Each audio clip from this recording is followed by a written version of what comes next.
Onse Vader wat in die hemel is, baie dankie, Here, vir nog 'n dag in ons lewens. Dankie dat ons ook u woord kan neem en saam kan studeer. Nog 'n geleentheid vir ons om te vra wat sê die Bybel en net die Bybel. Help ons vandag op 'n besondere wyse, ons vra dit in Jesus se naam. Amen. Vriende, baie welkom terug by ons lesingreeks.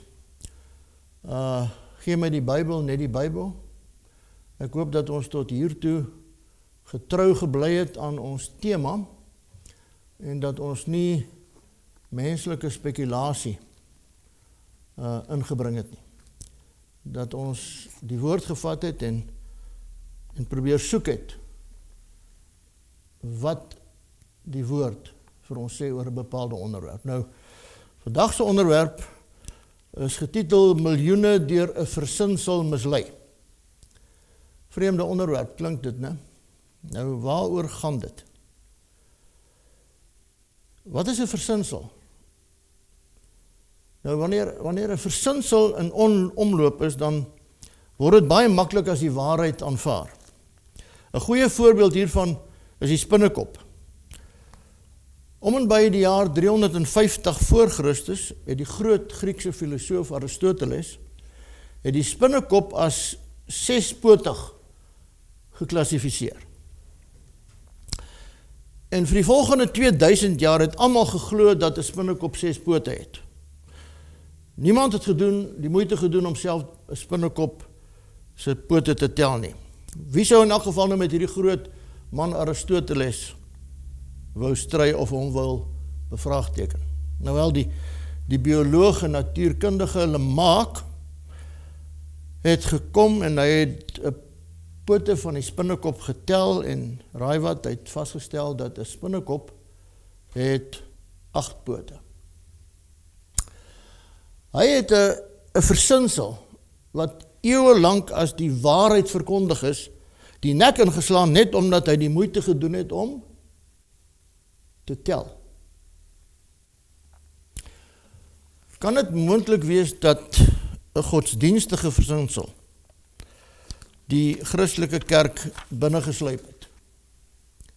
En dat ons hier met iets veel belangriker te doen het as 'n 6-potige of 'n 8-potige spinnekop.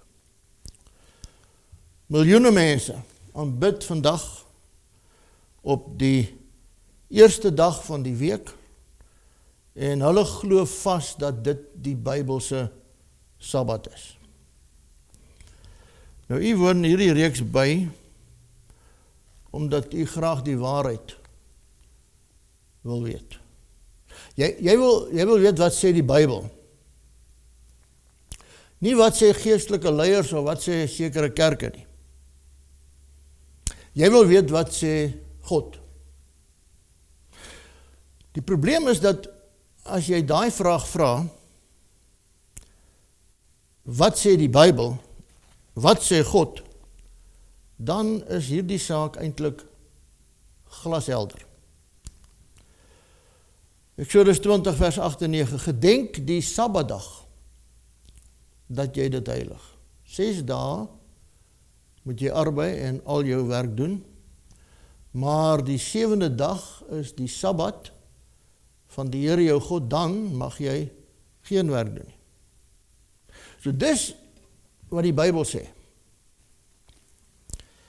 En dan kom die Here later in die geskiedenis ook deur sy profete en hy sê in Esegiel 20 vers 12, daarby het ek ook my Sabbatte aan hulle gegee om 'n teken te wees tussen my en hulle, sodat hulle kan weet dat dit ek die Here is wat hulle heilig. En dan in vers 20, en heilig my Sabbatte en hulle sal 'n teken wees tussen my en julle, dat julle kan weet dat ek die Here julle God is. Wat sê die Here? Hy sê, as julle wil weet wat die teken is tussen my en my kinders op die aarde, hier is hy. Hier is daai teken. Nou, van die begin af, tot die einde toe sê die Bybel, dat God die Sabbatdag ingestel het, dat die Sabbatdag die 7de dag van die week is, en nêrens in hierdie Bybel toon God aan dat hierdie dag van aanbidding en rus verander het nie. Hierdie teken tussen hom en sy volk nie. Om die waarheid te sê, nadat hy sy gebooie gegee het, het hy deur Moses met hulle gepraat en vir hulle gesê in Deuteronomium 4 vers 2, julle mag by die woord wat ek julle beveel niks byvoeg nie. En julle mag daar niks van wegneem nie. Sodat julle die gebooie van die Here, julle God mag onderhou wat ek julle beveel. En toe kom Jesus en hy is net so vasbeslote met betrekking tot hierdie gebooie. Hoor wat sê hy, Matteus 5 vers 17. Moenie dink dat ek gekom het om die wet of die profete te ontbind nie. Ek het nie gekom om te ontbind nie, maar om te vervul. En dan sê hy, want voorwaar ek sê vir julle, voordat die hemel en die aarde verbygaan, sal nie een jota of een titeltjie van die wet ooit verbygaan, totdat alles gebeur het nie. En dan hierdie eintlik skrikwekkende vers, elkeen dus, wat een van die minste van die gebooie breek, en die mense so leer. En die mense so leer, sal die minste genoem word in die koninkryk van die hemele. Nou wie is dit wat nou hier praat? Jesus. Wie is hy? Kolossense 1 vers 16, want in hom is alle dinge geskape, wat in die hemel en op die aarde is. Alle dinge is deur hom en tot hom geskape. Hebreërs 1 vers 1. Nadat God baie keer en op baie maniere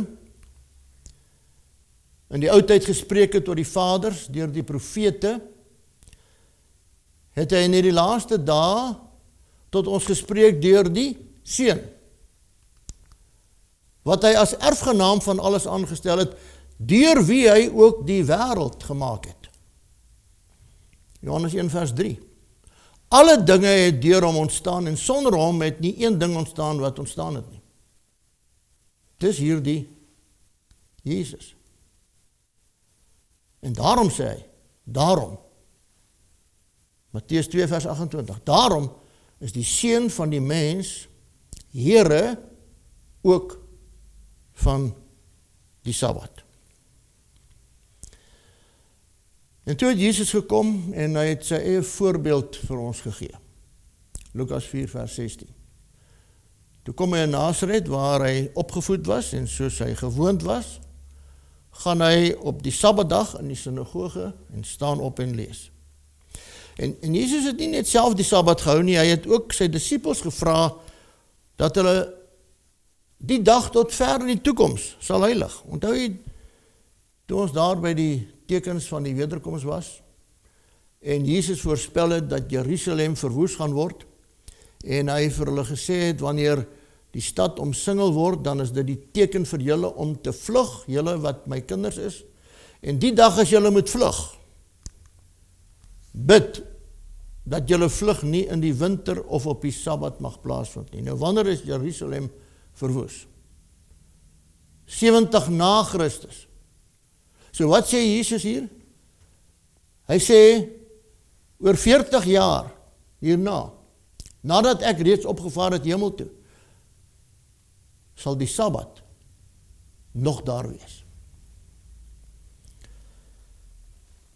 Nou, watter dag is die Sabbat? Nou, al het ons net die Bybel gehad as ons verwysing, is dit eintlik redelik duidelik. Die Bybel kom en die Bybel sê vir ons, in Lukas 23:54, en dit was die dag van die voorbereiding. En die Sabbat wou aanbreek. Nou hulle het die dag van voorbereiding genoem, die voorbereiding vir die volgende dag, naamlik die Sabbat. En die vroue wat saam met hom van Galilea gekom het ook gevolg en die graf gesien en hoe sy liggaam neergelê was. En daarop sê Lukas 23:56, daarop het hulle teruggegaan en die speserye en salf berei en op die Sabbat gerus volgens die gebod. En baie vroeg in die môre, op die eerste dag van die week, het hulle en ander saam met hulle by die graf gekom en die speserye gebring wat deur hulle toeberei is. Nou, die eerste dag van die week, watter dag is die dag voor die eerste dag van die week? Dit moet die 7de dag wees. En die dag voor dit is dan die 6de dag.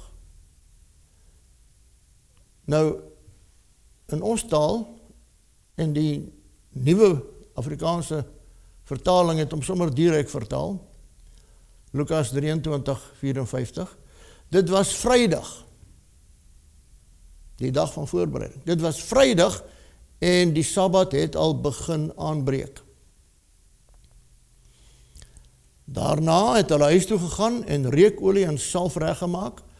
Op die Sabbatdag het hulle gerus soos die gebod bepaal. En dan Lukas 24:1, die Sondagmôre, baie vroeg, het die vroue na die graf toe gegaan met die reukolie wat hulle reggemaak het. So wat sê die Bybel vir ons? Wat het gebeur? Vrydag word Jesus gekruisig. Saterdag, Sabbat, rus Jesus in die graf. Sondag staan Jesus uit die graf uit op. En dan lees ons die geskiedenis van die vroeë kerk hier in Handelinge, en dan kom ons agter dat die vroeë kerk en die apostels het nog steeds die Sabbat gehou. Handelinge 13:14, en hulle het op die Sabbatdag in die sinagoge gegaan en gaan sit. Vers 42, en toe die Jode uit die sinagoge gaan, het die heidene versoek dat daar die woorde op die volgende Sabbat tot hulle gespreek word. En op die volgende Sabbat het byna die hele stad saamgekom om die woord van God te hoor. As jy gaan tel, is dit omtrent 84 keer wat jy lees dat hulle die Sabbat gehou het in die vroeë kerk. Dit was ook Paulus se gewoonte om elke Sabbat te gaan. Handelinge 18 vers 4, en hy het elke Sabbat in die sinagoge gespreek en die Jode sowel as Grieke oortuig. Nêrens in die Bybel vind 'n mens enige verwysing na Christus of sy disippels wat hierdie aanbiddingsdag verander het nie. Inteendeel, ek weet nie of daar iets is wat u baie graag in die lewe wil hê nie, maar jy kan dit nie bekom nie, of jy kan dit miskien nie bekostig nie. Dan wil ek eintlik nou vir u sê, weet jy wat, ek sal alles in my vermoë doen. Alles binne my vermoë doen om daai spesiale ding vir jou te kry. Al kos dit my wat. As jy vir my net een teksvers, net een, kan gee in die Bybel, wat sê dat ons die Sondag moet heilig, wat sê dat God die Sondag een kant gesit het, dat God gesê het, die Sondag is die dag waarop julle my moet aanbid. Net een teksvers. Nou, Hoekom kan ek nou so arrogant hier staan en dit sê? Wel, liewe vriende, omdat die werk eintlik reeds klaar gedoen is. Kom ons lees 'n bietjie. Wat sê die kerke van die wêreld? Hier is die Presbyteriaanse kerk. Wie is hulle?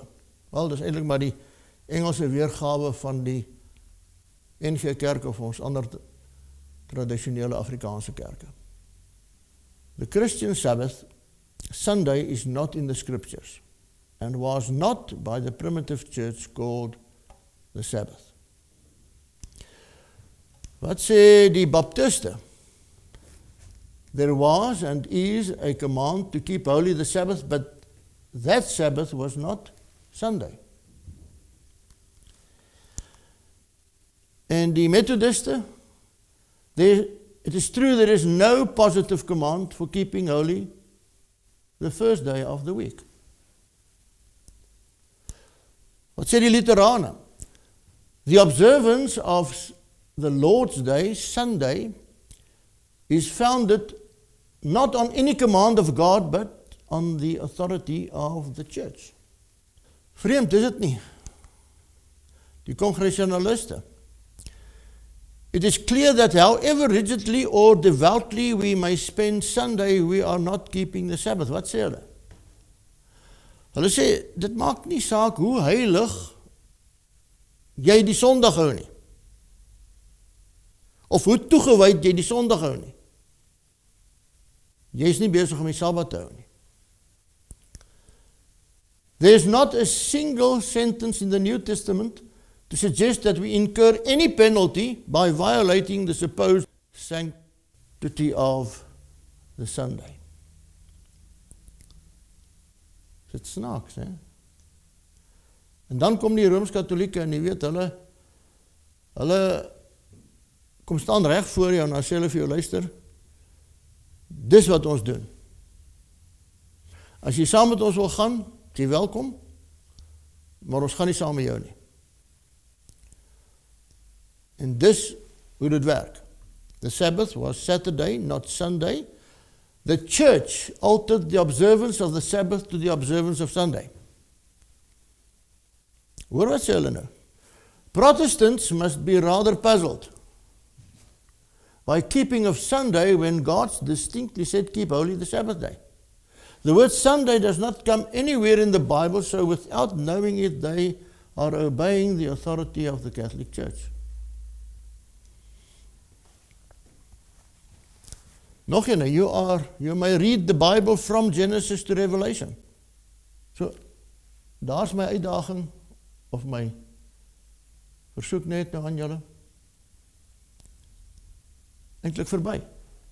You may read the Bible from Genesis to Revelation and you will not find a single line authorizing the sanctification of Sunday.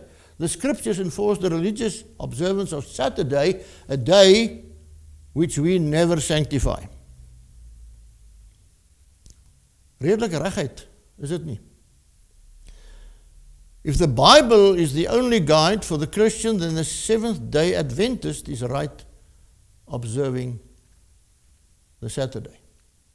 But since Saturday, not Sunday, is specified in the Bible, hoor nou wat sê hulle, isn't it curious that non-Catholics who profess to take their religion directly from the Bible and not the church observe Sunday instead of Saturday? Wat sê hulle? Hulle sê, is dit nie vreemd nie? Is dit nie vreemd dat nie-katholieke sê, hulle neem hulle geloof en hulle godsdiens uit die Bybel uit. En dan hou hulle Sondag. Hulle sê, hoe werk dit? Hoe is dit moontlik dat jy sê, ek glo in die Bybel en net die Bybel, en jy hou die Sondag? Church of England, wie is hulle? Die Anglikaanse kerk. Many people think that Sunday is the Sabbath. But neither in the New Testament nor in the early church is there anything to suggest that we have any right to transfer the observance of the seventh day of the week to the first. The Sabbath was and is Saturday and not Sunday.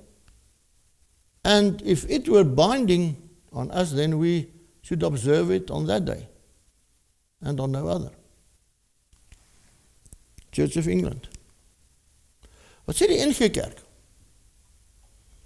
Het is nogal opmerklik dat die kampvegters vir die volwasse doop nie dieselfde vereistes vir 'n spesifieke Bybelteks stel as dit by die viering van Sondag kom nie. Feitelik alle Christelike kerke vier Sondag as die dag van die Here in plaas van die Sabbat, alhoewel ons geen Bybelteks het wat so opdrag gee nie. Ha? Wat gaan aan? Hoe werk dit? Vraagie.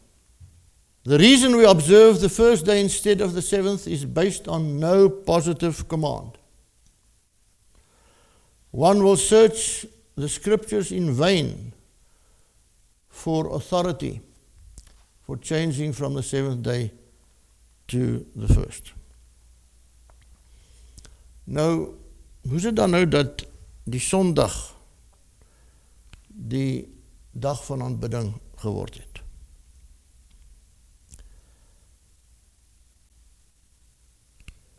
Mense lees in die geskiedenis dat hier in die 2de, 3de eeu het daar 'n kompromie plaasgevind tussen die Romeinse regering en die Christene wat in daardie ryk was.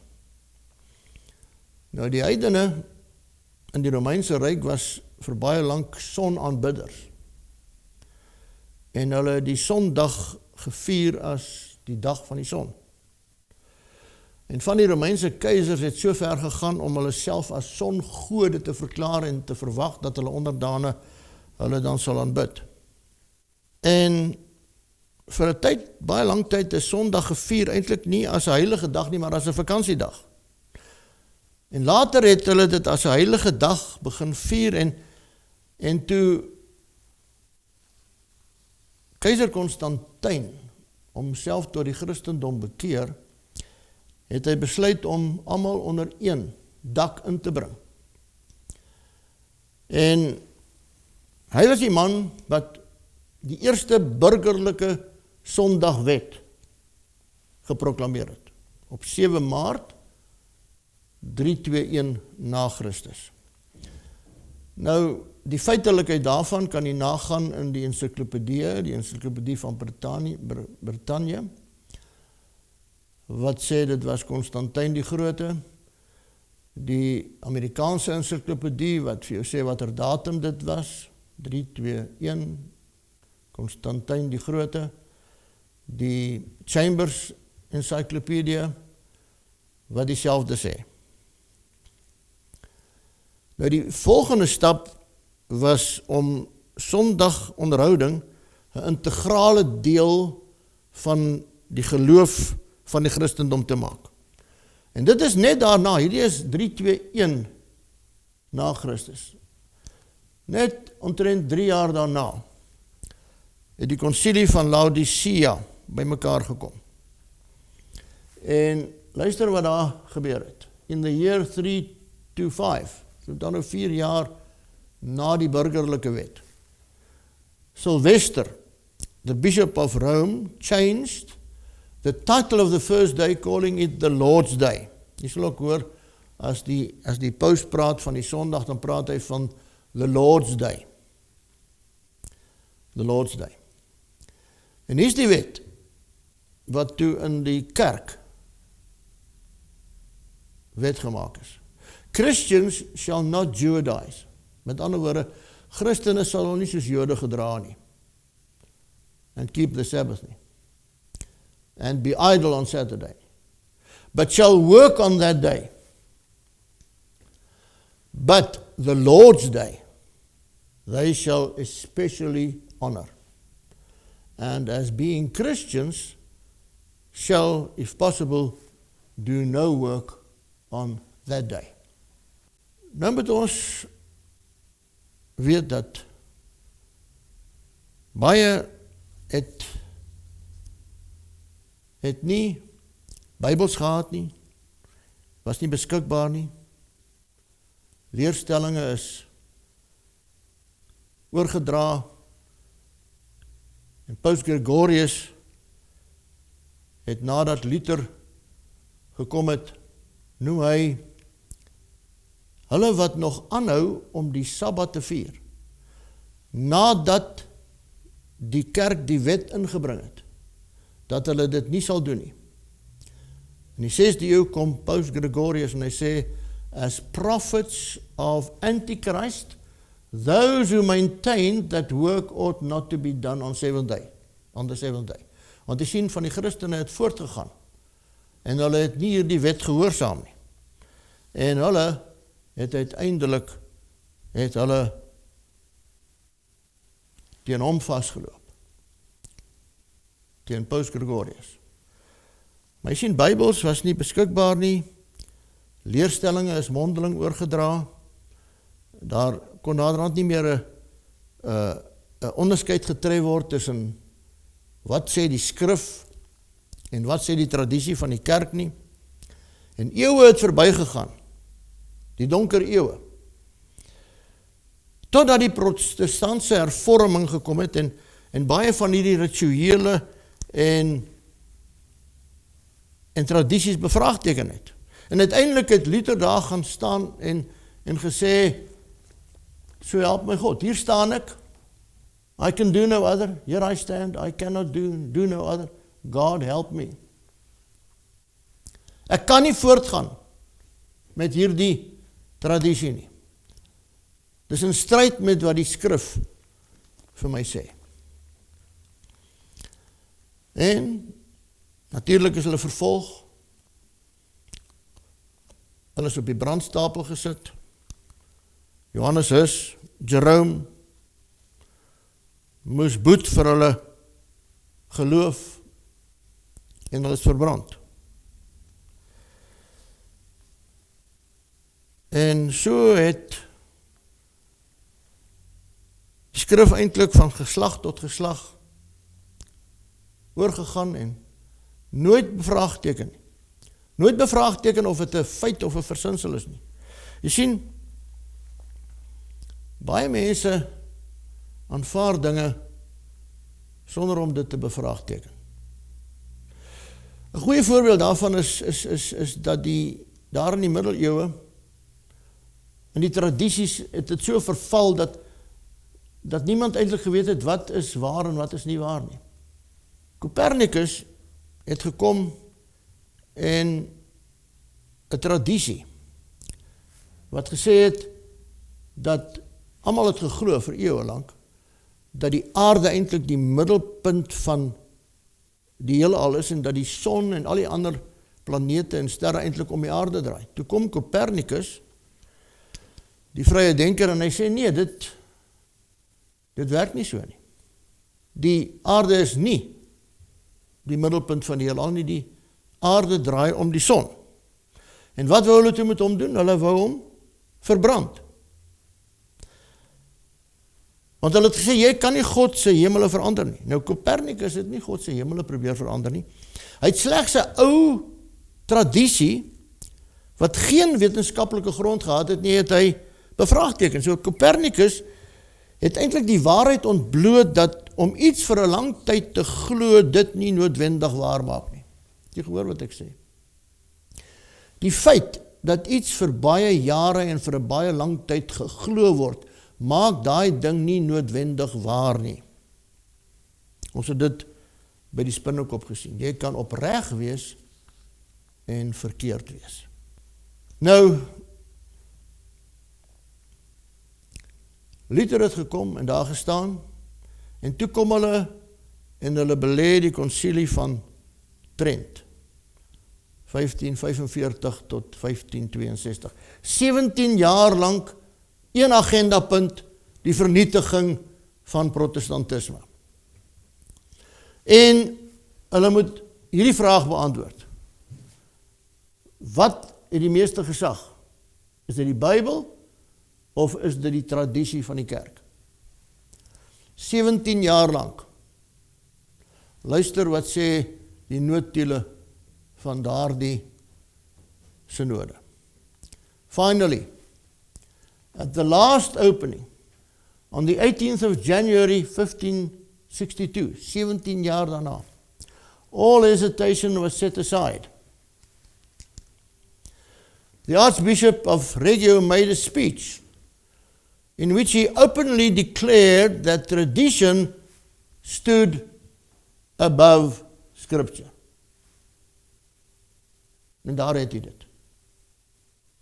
En tot vandag toe is dit nog wat hulle glo.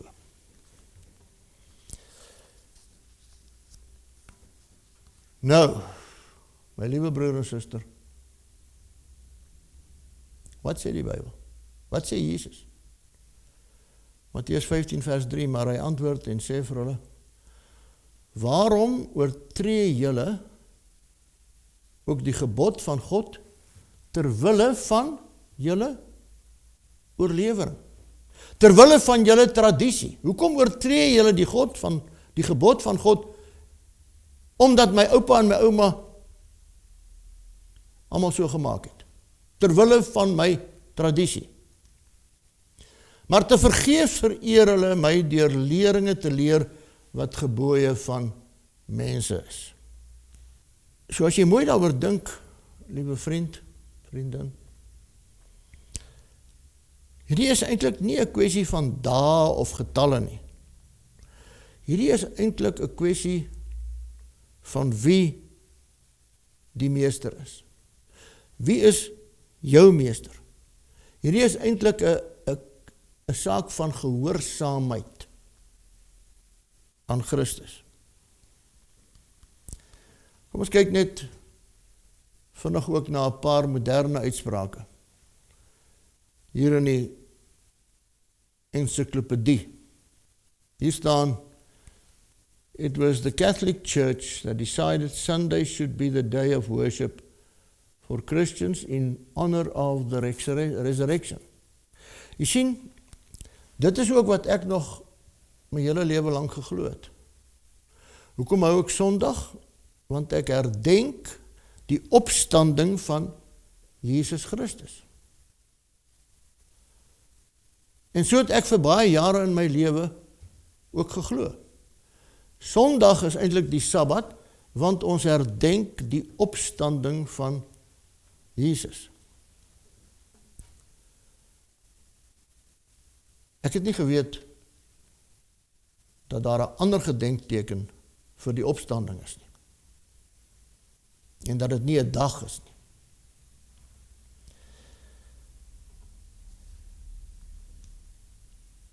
Hier is 'n baie sterk uitspraak. Sunday is our mark of authority. The church is above the Bible, and this transference of Sabbath observance is proof of that fact. Sondag is ons merkteken. Sondag is die teken van ons gesag. Wat het God gesê? Wat is sy teken? Wat is sy teken? Die teken tussen hom en sy volk? Die Sabbat. Wat sê die Rooms-Katholieke Kerk? Sondag is ons teken. Dis die teken van ons gesag. The Sabbath was changed from Saturday to Sunday, not from any directions noted in the scriptures, but from the church's sense of its own power. His Father Seeger skryf 'n boek, Plain Talk about the Protestantism Today.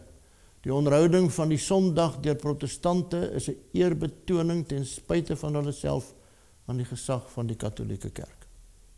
Protestants accept Sunday rather than Saturday as the day for public worship after the Catholic Church made the change. But the Protestant mind, hoor wat sê hulle, but the Protestant mind does not seem to realize that in observing the Sunday, they are accepting the authority of the spokesman of the church, the Pope. So hulle is baie reguit, baie eerlik, baie direk. If Protestants would follow the Bible, they should worship God on Sabbath day. Wat het Daniel gesê? Die profesie in Daniel 7, hy sal probeer om tye en wet te verander. Het hy dit gedoen? Hier is die katekismus van die katholieke kerk. Nou, hulle het ook so katekismus, ons in ons Afrikaanse kerke het ook 'n katekisasieboek, is eintlik maar dieselfde ding. Hier is die wet wat hulle in daardie katekismus het. Die eerste gebod, thou shalt have no other gods before me. Tweede een, thou shalt not take the name of the Lord thy God in vain. Die derde een, remember the Sabbath day to keep it holy. Is daar iets fout? Wat is fout?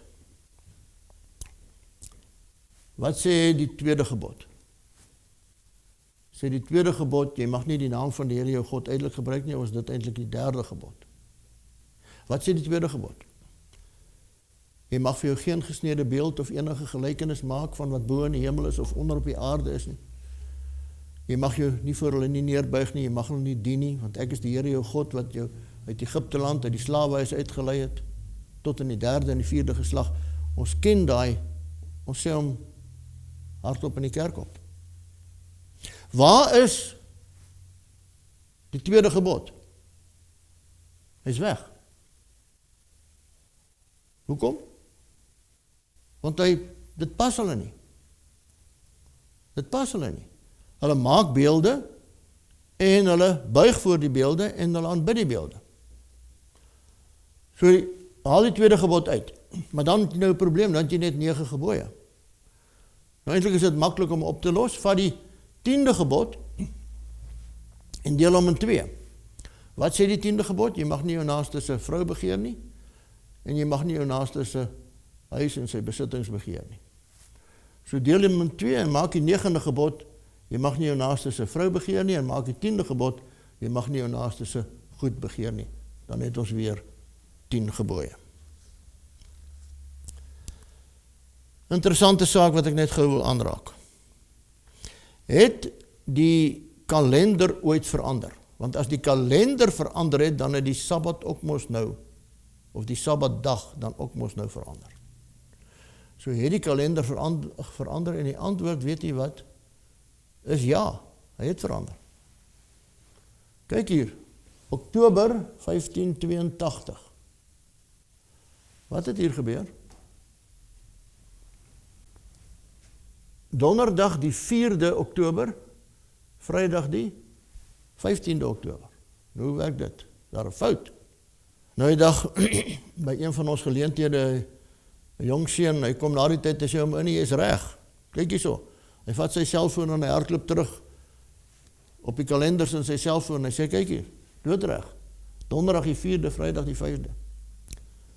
Wat het gebeur? Wel, Paus Gregorius het die Juliaanse kalender verander na die Gregoriaanse kalender toe. Hy het 10 dae van die jaar in 1582 afgetrek.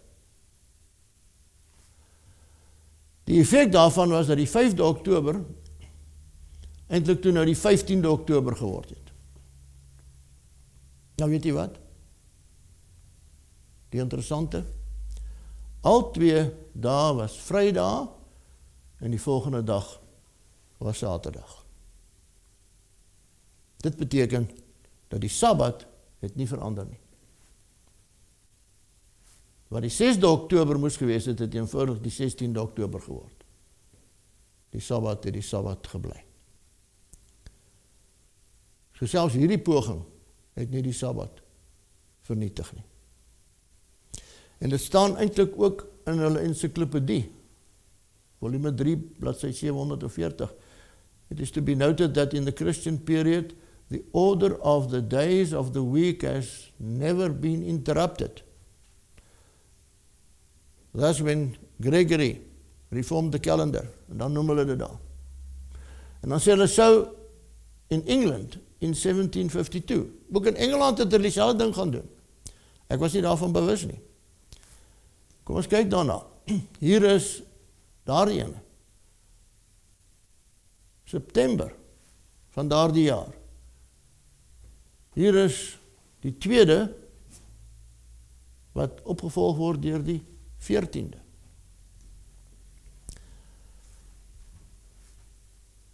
Maar die siklus van 7 dae het nie verander nie. Die volgende dag was weer die volgende dag en die Sabbat het die Sabbat gebly. Ook in Engeland.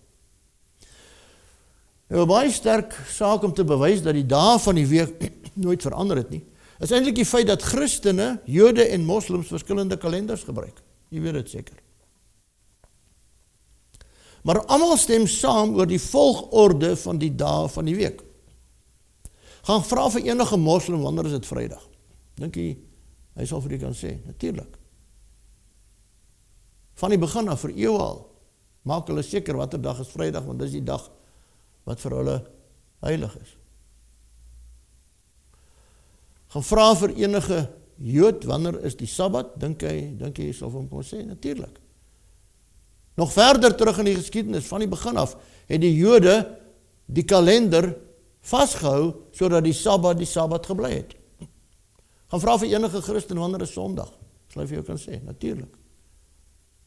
Want hulle het ook die kalender gehou, sodat daar die Sondag kan wees. Nou net om dit te bevestig,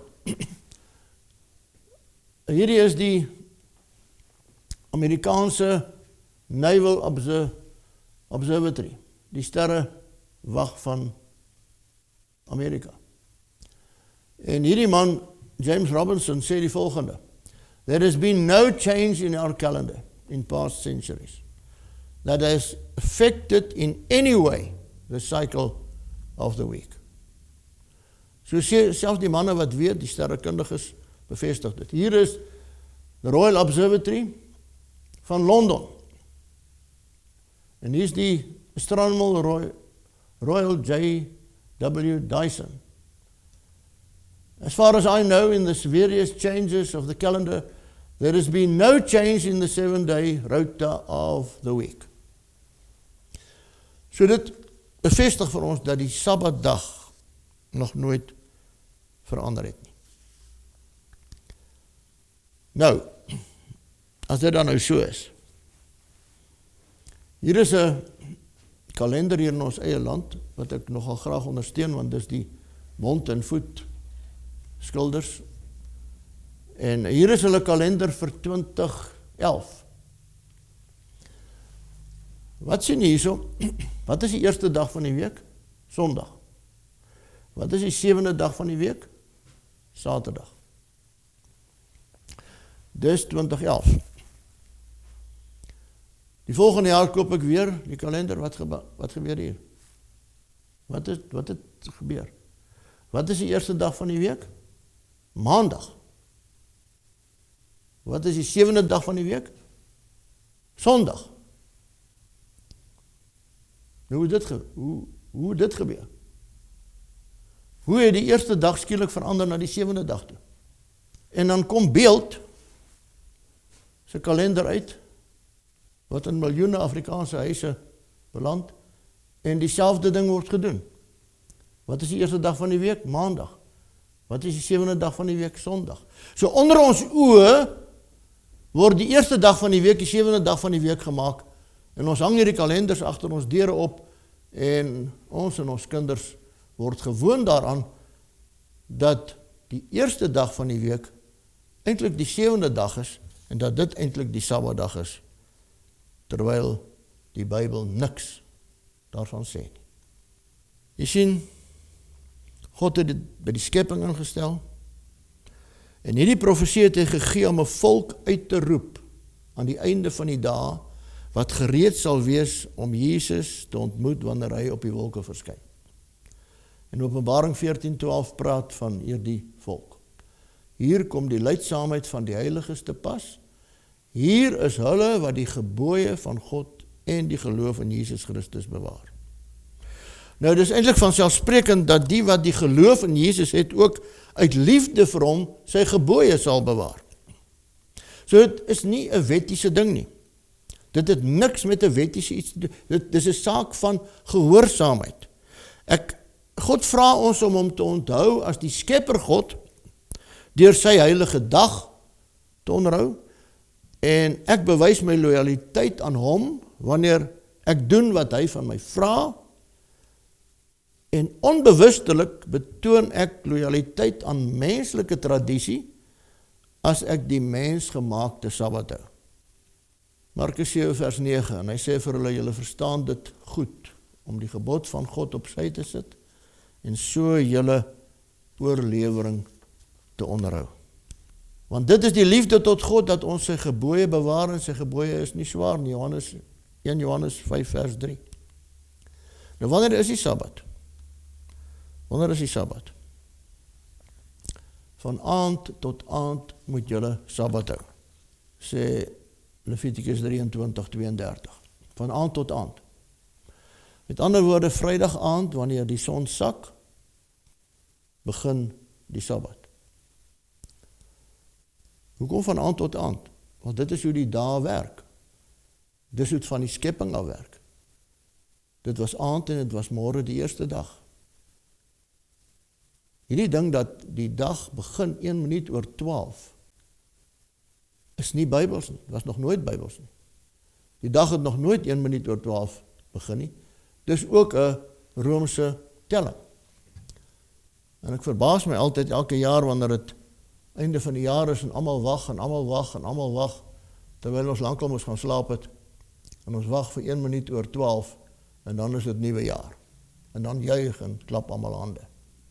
Die Bybel sê van aand tot aand, met ander woorde, Vrydag aand wanneer die son sak, begin die Sabbat, en hy loop deur tot Saterdag aand wanneer die son sak.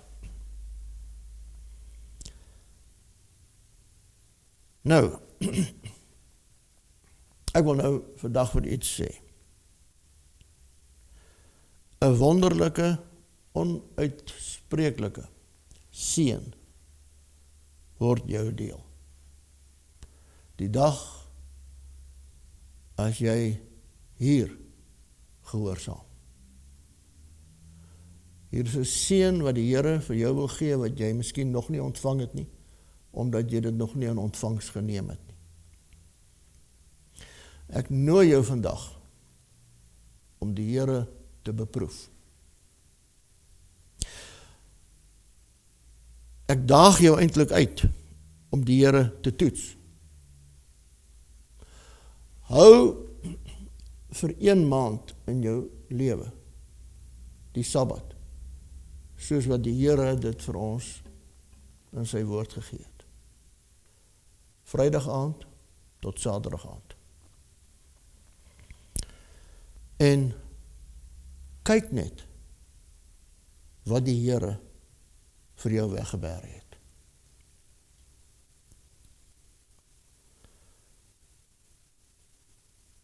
My jong student in Potch kom na die tyd na my toe en sê vir my, om in die aand, toe jy dit daar op die verhoog gesê het, het ek vir myself gesê, daai oomie is nie so lekker in sy kop nie. Maar ek het teruggegaan na my kamer toe by die koshuis, en ek het op my knieë gegaan en ek het vir die Here gesê, Here, ek gaan die uitdaging aanvaar, ek gaan vir 'n maand lank die Sabbat hou, soos wat u dit van my vra. En weet u, liewe vriende, daai jong man kom staan so reg voor my. Hy kyk my so in die gesig en hy sê vir my, om in nie, jy het geen idee wat jy daai aand op daai verhoog gesê het. Geen idee. Hoekom kan hy dit sê? Want dit is nie my Sabbat nie. Dit is God se Sabbat. Hy het hom gegee. Hy het hom gegee om vir jou die rus en die kalmte en die vrede te bring wat jy miskien nie voorheen geken het nie. Want jy sien, as 'n ander teksvers ook in die Bybel, hulle het dag en nag geen rus nie. Hulle wat die dier in sy beeld aanbid. Wat is die beeld van die dier? Die teken van die dier, hy het dit vir ons gesê. Die Bybel sê, hulle het dag en nag geen rus nie, hoekom nie? Weet jy hoekom nie? Want daardie dag, Sondag, word nie geheilig nie. Moet asseblief vir my sê dat Sondag word in hierdie land van ons geheilig nie. Want dan vat ek in die malls toe, vat jy na die sportplekke toe, die vakansieplekke toe. En die gevolg is, dat daar geen rus is nie. Ons het 'n geslag geword wat ons bo oor al 7 dae hardloop. En ons kry geen rus nie. Dit terwyl die Here gesê het, jou liggaam moet rus kry, jou gees moet rus kry. En te midde van die gejaag en die stres van hierdie lewe, kom die Here en hy nooi ons uit, en hy vat 'n dag, en hy sit die dag op sy, en hy sê, kom weg van alles. Kom rus. Kom bring hierdie dag saam met my deur. Kom aanbid my, kom gesels met my. Kom en maak tyd om jou Bybel beter te leer ken. Kom en kom saam met jou gesin. Gaan in die natuur in. Gaan kyk wat is daar in die natuur wat ek geskep het, wat ek vir jou gegee het. Kom nader aan jou vrou. Kom nader aan jou man. Bou aan jou huwelik. Bou aan jou gesin. Maak tyd vir jou kind. Jy het nie tyd in die week nie. Het jy geweet dat die gemiddelde tyd wat 'n vader kwaliteit tyd aan sy kind gemiddeld vandag gee, is 7 minute op 'n dag. En nou sê die Here, hier is die Sabbat. Ek gooi 'n gordyn oor die vorige week. Ek gooi 'n gordyn oor die volgende week. Niks van hierdie week wat verby is, moet nou hier inkom nie. Niks van die volgende week wat moet hier inkom nie. Hier is 'n dag vir jou geliefdes, vir jou om te rus. Om jouself te verfris, om jou gees en jou liggaam reg te kry vir die week wat kom. Dit is 'n ongelooflike voorreg. En ek daag jy uit om die Here te beproef. Hoor wat sê hy in Jesaja 58, vers 13. As jy jou voet terughou van die Sabbat, om nie jou sake op my heilige dag te doen nie. Jy weet wat jou sake is. Jy weet goed wat is jou sake. As jy die Sabbat 'n verlustiging noem en die heilige dag van die Here hoog hou, as jy dit eer deur nie jou gewone gang te gaan nie. Jy weet wat is jou gewone gang. Niemand hoef dit vir jou te sê nie. Nie geleentheid vir jou sake te soek nie. Jy weet presies wat is jou sake. Of ydelle taal spreek nie. Dan sal jy jou verlustig in die Here, en ek sal jou laat ry oor die hoogtes van die aarde. Hier is die belofte. Wil jy ry oor die hoogtes van die aarde? My liewe vriend, vriendin, my liewe broer, my liewe suster.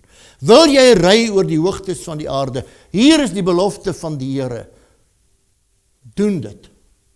En kyk wat met jou gebeur. Hoekom? Want die mond van die Here het dit gespreek. Nie hierdie mond nie, sy mond het dit gespreek.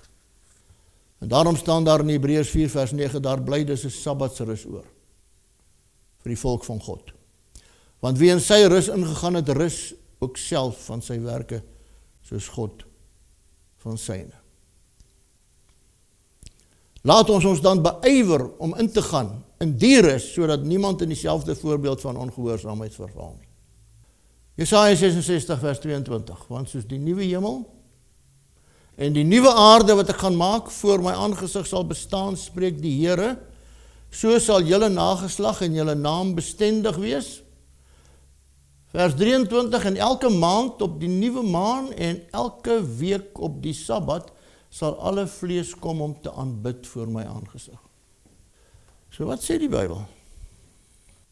Ons gaan 'n woonplek in die nuwe Jerusalem hê. Ons gaan 'n woonplek op die nuwe aarde hê. En elke week gaan God se kinders optrek na die nuwe Jerusalem om hom te gaan aanbid. Van Sabbat tot Sabbat. Nou my liewe broer en suster, as ons die Sabbat op die nuwe aarde en in die nuwe Jerusalem gaan hou, hoekom begin ek dan nie maar sommer nou nie? Nie elkeen wat vir my sê, Here, Here, sal ingaan in die koninkryk van die hemele nie. Maar hy wat die wil doen van my Vader wat in die hemele is. So vir Jesus gaan dit nie oor hulle wat sê dat hulle aan God behoort nie, maar oor hulle wat doen wat hy sê hulle moet doen. Wil jy nie maar vandag daai besluit in jou lewe neem om jou lewe toe te wy aan die waarheid nie? Om die Bybelse waarheid te volg eerder as 'n mensgemaakte tradisie. As jy my lief het, sê die Here. As jy sê dat jy my lief het, bewaar dan my gebooie. Nou die algemene vraag is, wat van hulle wat die Sabbat nie geken of gehou het nie? Wat van hulle? Wat van my oupa, my ouma, wat dierbare kinders van die Here was? Wat van die voortrekkers? My broer en suster, die Here gaan niemand oordeel oor lig wat hy nog nie ontvang het nie. As jy die geskiedenis volg, sal jy sien dat die Sabbat nog nie oop was nie. God het dan die tye van onkunde oorgesien en verkondig nou aan al die mense oral dat hulle moet bekeer. So die tye van onkunde toe daar nie lig was nie, het God oorgesien en sal hy oorsien. Hy sal niemand oordeel oor 'n lig wat hy nie gehad het nie, so hou op bekommer oor jou oupa of jou ouma. Maar die dag as die lig na jou toe kom, dan sê die Here, nou moet jy jou bekeer. Iemand in Middelburg, terwyl ek daar is, kom na my toe. Hy sê vir my, ek moes nooit hier na toe gekom het nie. Ek moes nooit hierdie uitnodiging aanvaar het nie. Ek sê vir hom, John, hoekom nie? Hy sê, want nou kan ek nie by daai deur uitstap en maar aangaan met my lewe nie. Nou het ek die lig gekry. En nou vra die Here by my 'n antwoord. So ernstig is dit, my liewe broer en suster, dat ons oë moet oopmaak. In Amerika, toe die paus sê, Sondag moet nou geheilig word, want Sondag is nie meer 'n heilige dag in Amerika nie. Toe spring hulle op aandag aan en hulle stig die 10 Commandments Day. Almal word ingeroep, alle Christene, kerke, sinagoges, leiers, almal moet kom met hierdie national and global movement to restore the word of God to our nation. Die 10 gebooie moet weer in ere herstel word in Amerika. En hier is die manne wat almal deel daaraan gehad het, bekende name, Pat Robinson, James Dobson, James Kennedy, Richard Roberts. Groot name in Amerika. Die 10 gebooie moet weer in ere herstel word in Amerika, maar in daai 10 gebooie staan daar, die Sondag moet geheilig word. In Europa het hulle die European Sunday Alliance het hulle gestig. Stop Sunday working. Met ander woorde, hier kom wette. German court enforces day of rest. European Sunday Alliance is a network of national Sunday alliances, trade unions, civil societies. Legal victory for the protection of a work-free Sunday. So die wette is besig om in plek te kom. The European Confederation of Independent Trade Unions, so al die vakbonde, het aangesluit by hierdie alliansie, om die Sondag in wetgewing vas te pen. Wat eintlik op die eind gaan beteken dat hulle wat nie gaan gehoorsaam nie, moeilikheid gaan kry. Hier is die paus self. Slow Sunday, the simple solution to global warming. Hy het 'n dokument van amper 200 bladsye oor klimaatsverandering geskrywe. En hy sê, using Sunday as a day of rest and renewal would be good for our personal health as well as the health of the planet. Daarom moet ons die Sondag hou, om ons liggame te laat rus en ook die aarde te laat rus. Keeping stores open on Sunday is not beneficial for society. No work Sundays. Not just for faithful. Met ander woorde, dis nie net vir die gelowiges wat hulle Sondag gaan vasbê nie. Dis vir almal. Die hele wêreld moet Sondag hou. Kan jy glo dat in Amerika binne in die Senaat 'n senator sal opstaan en sê church attendance should be mandatory. Met ander woorde, Sondag kerkgang moet verpligtend gemaak word deur die wet. 'n Senator. The Lord's Day Alliance of the United States ran an article titled Sunday as a Mark of Christian Unity. Daar sê. Hier is die merk, die nuwe merk. In teenstelling met God se merk. Geen wonder, daar staan 'n teksvers hier aan die einde van die Bybel, in Openbaring 18. En na hierdie dinge het ek 'n engel sien neerdal uit die hemel met groot mag en die aarde is verlig deur sy heerlikheid. Nou in Openbaring 14 het ons die 3 engele boodskap gehad. Die 3 engele wat die laaste waarskuwing hier op aarde uitgebring het en verkondig het en uitgebasuin het, die laaste uitnodiging van die Here aan sy kinders net voordat hy kom. Ons het daarna gekyk in die reeks. En nou is dit asof hier 'n 4de engel hier, dis asof hier nog 'n ander engel hier aan die einde, net voor die einde van die tyd, net voor Jesus kom, is hier 'n 4de engel met 'n luide geroep, met groot krag en heerlikheid, groot mag en heerlikheid. Wat sê hierdie engel? Hierdie laaste engel, wat sê hy? En hy het met groot stem kragtig uitgeroep en gesê, geval, geval uit die groot Babylon. Nou ons het reeds vasgestel wie Babylon is. Geval, geval uit die groot Babylon. Hoekom? Omdat al die nasies gedrink het van die wyn van die grimmigheid van haar hoerery.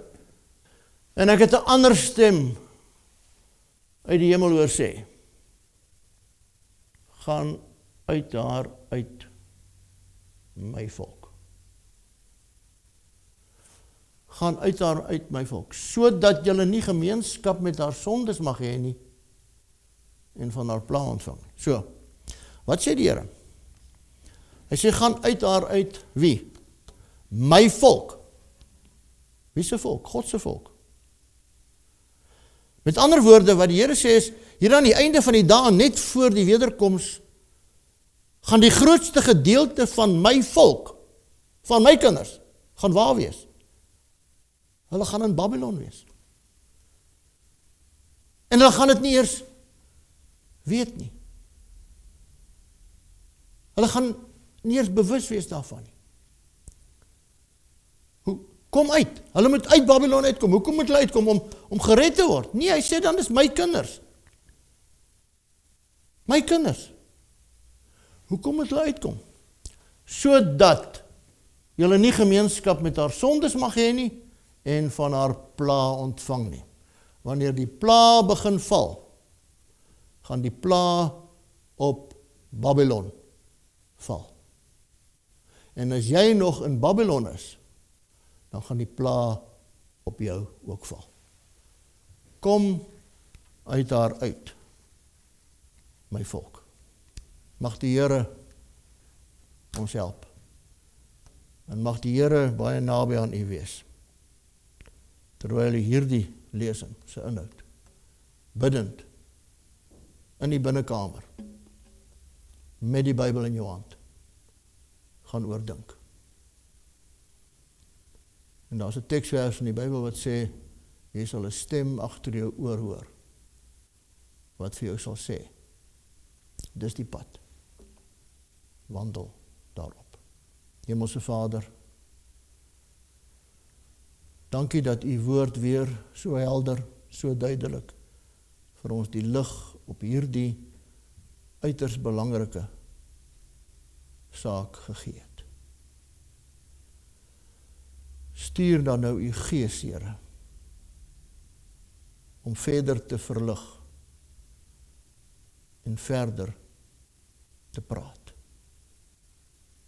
Stuur, Here, u waarheid na elke hart wat op hierdie oomblik hierdie boodskap hoor. Ons vra dit in Jesus se naam. Amen.